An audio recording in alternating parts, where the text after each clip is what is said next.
प्रिय विद्यार्थियों, मैं डॉक्टर दीपक सालवी,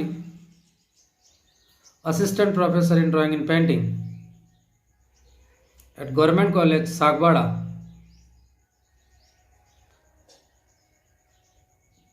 भारतीय चित्रकला और मूर्तिकला के इन व्याख्यानों की श्रृंखला में, इन लेक्चर सीरीज में हम भारतीय मूर्तिकला के इतिहास के बारे में बात कर रहे हैं, जिसके अंतर्गत हम शुंग, कुषाण, प्रागैतिहासिक इन विभिन्न चरणों में भारतीय मूर्तिकला की क्या स्थिति रही, इसके बारे में हम बात कर रहे हैं।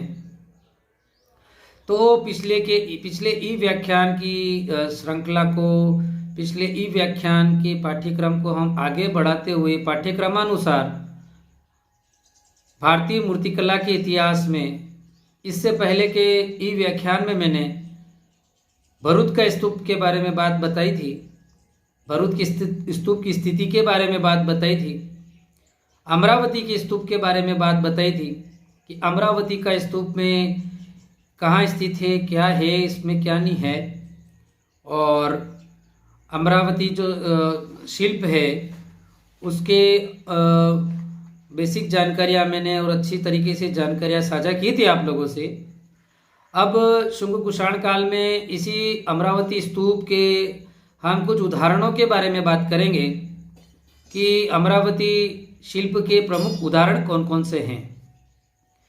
तो इसके अंतर्गत पहला उदाहरण हमें जो है वो अमरावती के एक अर्ध चित्र में राजकुमार सिद्धार्थ को एक पागल हाथी पर सवार होते हुए दिखाया गया है।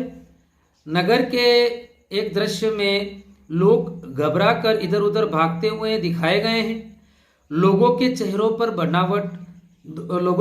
पर घबराहट जो है वो घबराहट के भाव हमें स्पष्ट दिखाई दे रहे हैं। यह पहला उदाहरण है। दूसरा उदाहरण विद्यार्थियों, अमरावती के शिल्पों को राज्य सभाओं के दृश्य अत्यंत लोकप्रिय रहे हैं। उन्होंने इन अर्धचित्रों में अधिक संख्या में लोगों का अंकन सफलतापूर्वक किया है।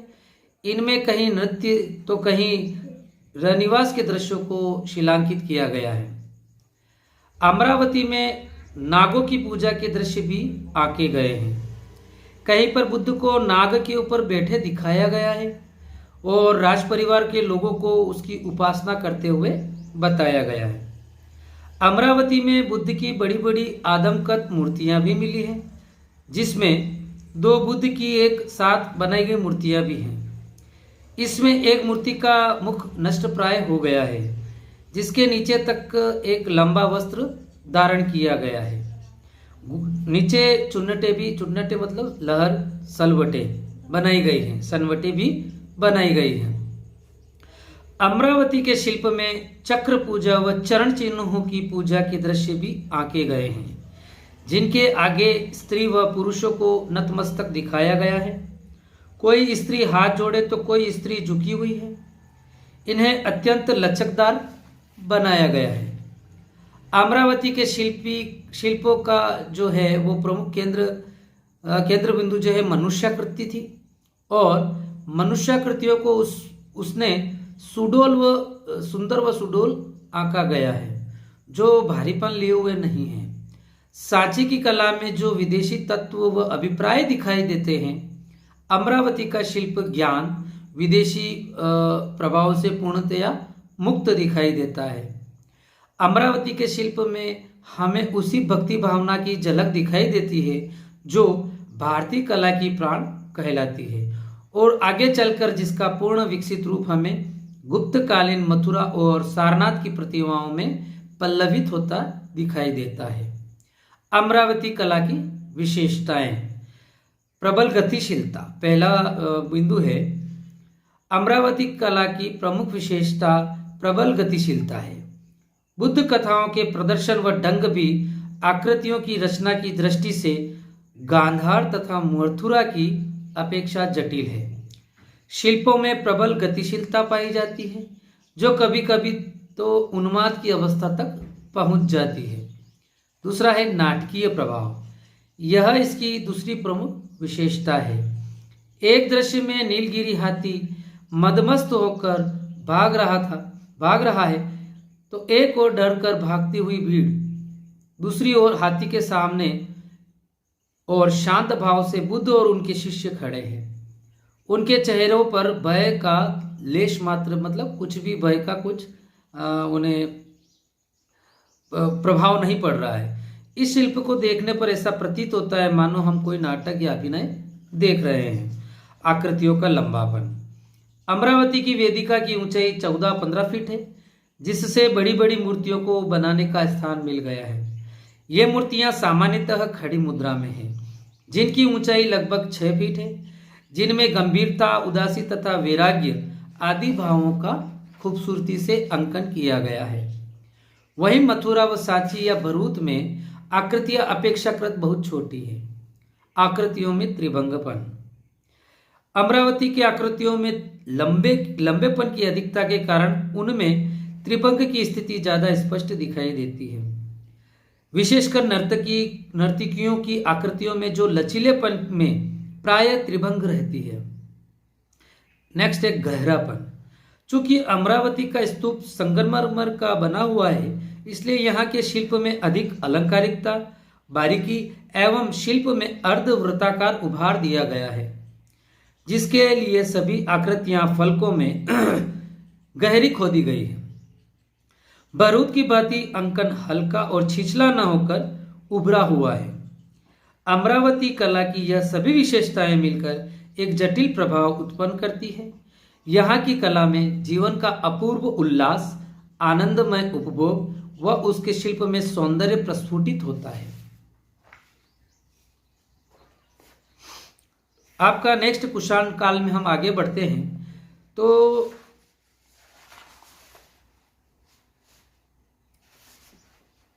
मौर्य वंश से कुषाण काल की बात कर रहे हैं। तो मौर्य वंश से जो कला परंपरा विकसित हुई, उसके उदाहरण हमें विशेषकर सांची, भरूच, बोधगया के स्तूप व अशोककालीन स्तंभों में देखने को मिलते हैं। और इसके बाद उसी का एक दूसरा रूप दिखाई देता है, जो आंध्र सातवाहन राजाओं के समय भारत के दक्षिणी क्षेत्र में विकसित हुआ। कुषाण काल में सर्वप्रथम बुद्ध की मानव रूप में बनी मूर्तियां, जो भारतीय कला को इस युग की श्रेष्ठ देन है। राजा कनिष्क ने सोने की मुद्राएं चलाई, जिस पर खड़े हुए बुद्ध व कनिष्क का चित्र भी अल्प लिपि के साथ उकेरा गया है। गांधार में यवनों ने शिल्प कला की एक नई परंपरा को जन्म दिया। बौद्ध विषय यूनानी रूप में ढलने लगे व बौद्ध मूर्तियों का निर्माण होने लगा। इस काल के मुख्य कला केंद्रों में गांधार, मथुरा व अमरावती है। गांधार शैली। गांधार शैली के अंतर्गत गांधार शैली कुषाण काल में भारत के उत्तर पश्चिमी क्षेत्र में गांधार व उससे मिले हुए पश्चिमी पंजाब में एक विशिष्ट कला का विकास हुआ दिखाई देता है, जिसमें यूनानी, रोमन व भारतीय शैलियों का सम्मिश्रण दिखाई देता है। इसका सर्वथा विषय बौद्ध था, जबकि शैली यूनानी दिखाई देती है। विदेशी विद्वानों ने इसे ग्रीको बुद्धिस्ट, इंडो ग्रीक अथवा इंडो हेलेस्टिक कला के नाम से अभिहित किया है, मतलब नाम से जाना गया है। यह क्षेत्र व्यापार और सांस्कृतिक दृष्टिकोण से उन्नत था और पश्चिमी एशिया, चीन तथा पूर्वी भारत में आने वाले व्यापारिक मार्ग गांधार से जुड़े होते थे। गांधार क्षेत्र को उद्यान या उड्डयन स्वात क्षेत्र भी कहा गया है। यहाँ विभिन्न देशों के लोगों और संस्कृतियों का राजनीतिक कारणों से सम्मेलन हुआ है। कुषाण युग में गांधार ने मूर्तिकला के एक विख्यात केंद्र के रूप में ख्याति अर्जित की है। गांधार क्षेत्र पर लगभग 200 वर्षों तक फारसी शासकों के अधीन रहा। इसके पश्चात सिकंदर ने इस क्षेत्र पर यूनानी प्रभुत्व स्थापित किया। यवन, शक एवं कुषाण राजाओं द्वारा समय समय पर जिन धर्मों एवं संप्रदायों को संरक्षण प्रदान किया गया, उनका भी प्रभाव यहाँ की संस्कृति पर हमें देखने को मिलता है। गांधार क्षेत्र में विकसित होने वाली कुषाण कालीन कला के महत्व की ओर विद्वानों का ध्यान सन 1870 में डॉक्टर लिथनर और कर्टिन्स ने किया। इस क्षेत्र की कला में शिल्पांकन के विषयों में विविधता होना स्वाभाविक है, क्योंकि यह क्षेत्र ईरानी, यूनानी तथा भारतीय राजाओं के आधिपत्य में रहा। कनिष्क के सिक्कों में यूनानी, ईरानी तथा ब्राह्मण धर्म के देवताओं का जिस उदारता से अंकन हुआ, उसमें कुषाणों की सहिष्णुता एवं खुलेपन का आभास होता है। फारसी, यवन, शक, पल्लव और कुषाण यहाँ आए और बस गए। परिणामतः यहाँ मिश्रित संस्कृति का उदय हुआ, जिसकी अभिव्यक्ति यहाँ की कला में हुई। गांधार की कला यूनानी होते हुए भी उसके विषय सर्वथा भारतीय है। इसके विषय बौद्ध धर्म से ही लिए गए हैं। भगवान बुद्ध की जन्म जन्मांतर कथाएं, जातक कथाओं व ऐतिहासिक विषयों का अंकन ही इस शैली में देखने को मिलता है। उनके जीवन का कोई भी पहलू यहाँ की मूर्ति कला से अछूता नहीं रहा। जातक कथाओं में यहाँ छदंत जातक, वेशांतर जातक, श्याम जातक और बुद्ध के जीवन के दृश्यों में बुद्ध का लुम्बिनी जाना, सिद्धार्थ और यशोधरा का विवाह, बुद्ध का जेतवन का दान, धर्म चक्र प्रवर्तन आदि विषयों का अंकन किया गया है। तो प्रिय विद्यार्थियों, हम इसके साथ गांधार शैली में जो चीज़ें देखने को मिली है, उसमें गांधार शैली के अस्तित्व में आने से पहले जातक कथाओं, बुद्ध जीवन की कथाओं को पत्थर पर उकेरा जाता था, लेकिन बुद्ध को मानव रूप मूर्ति में न बनाकर उसकी उपस्थिति जो है केवल संकेतात्मक हाथी, वृषभ, अश्व, बोधि वृक्ष, छत्र, स्तूप, चरण चित्र, धर्मचक्र, खाली सिंहासन आदि के द्वारा प्रदर्शित की जाती थी। धीरे धीरे कुषाण युग आते आते बुद्ध को मानव मूर्ति शिल्पकारों का प्रमुख विषय बन गई और मथुरा शैली के साथ गांधार में भी मानव मूर्तियों के निर्माण की परंपरा चली। गांधार शिल्प का माध्यम काला सलेटी पत्थर था या किन्हीं मसाले का उपयोग भी किया गया है। प्रत्येक शिल्प खंड में बुद्ध प्रतिमा को मुख्य स्थान दिया गया है और बुद्ध की अलग से अकेले ही असंख्य प्रतिमाएं बनाई गई हैं। वस्तुतः गांधार के शिल्पों में भारतीय शारीरिक गठन है एवं उसका ग्रीकी ढंग से रूपांतरण किया गया है। बुद्ध के मुखों पर मूछें व बालों की गठन ग्रीकी ढंग से बनाई गई है। तो प्रिय विद्यार्थियों, ये उदाहरणों के बारे में भी हम शॉर्ट में देख लेते हैं।